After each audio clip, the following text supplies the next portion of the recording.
A young boy accidentally slipped and fell into a river. 32 years later, he woke up in a rice field in rural China. Surrounded by unfamiliar faces and hearing a language he couldn't understand, the terrified boy passed out. Local police contacted the U.S. Embassy, and the boy was quickly sent back to America. Staff checked his clothing and found a handwritten name on the label, Jacob. The boy claimed he lived in Arcadia, Missouri, but had no idea how he'd ended up in China. Detective Martin immediately called the local police department, but they said there were no missing children named Jacob. After confirming the home address with the boy, Martin decided to drive him there himself. What he didn't know was that this trip would plunge the entire town into an unprecedented crisis. Following the boy's directions, they soon arrived in Arcadia and stopped in front of a large house. Martin knocked on the door, and a man in his 70s answered. Did your son go missing, sir? The old man told the detective his son had died 32 years ago, but when he looked at the boy, he froze instantly.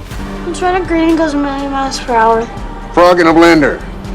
Without thinking, the old man instinctively answered this riddle. A few seconds later, he realized what had just happened. Only he and his son knew this riddle, yet 32 years ago, he had buried his son with his own hands. The boy excitedly ran forward and hugged him tightly. The old man stood there, too shocked to speak.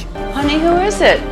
Then his wife appeared behind him, and with just one glance at the boy's face, she broke down sobbing. She pulled the boy into her arms and began crying uncontrollably. Jacob's uncle, who was the town sheriff, rushed over after hearing the news. He suspected Martin was a con artist and angrily confronted him. I want you to explain to me why a federal agency would issue a report for a boy who died 32 years ago. Is this some kind of sick joke? Now stop it! But when he turned and saw the boy, he suddenly fell silent. Uncle Fred.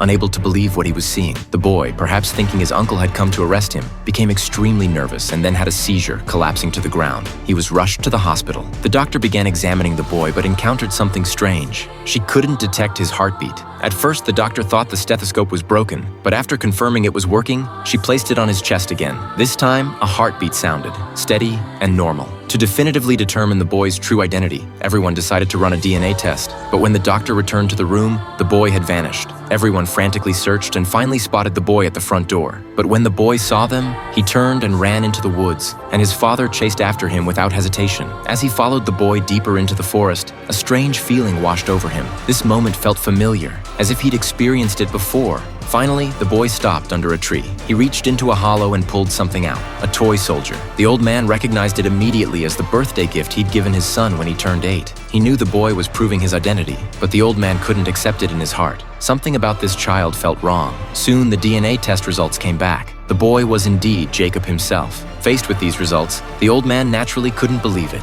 32 years ago, he had buried his son here with his own hands. He was certain his son's remains must still be in the grave. Detective Martin then made a bold suggestion: open Jacob's coffin. To resolve his doubts, the old man agreed. But when they finally opened the coffin, the sight shocked everyone. Jacob's remains were perfectly intact, and the red t-shirt he was buried in was identical to the one the boy who had returned was now wearing.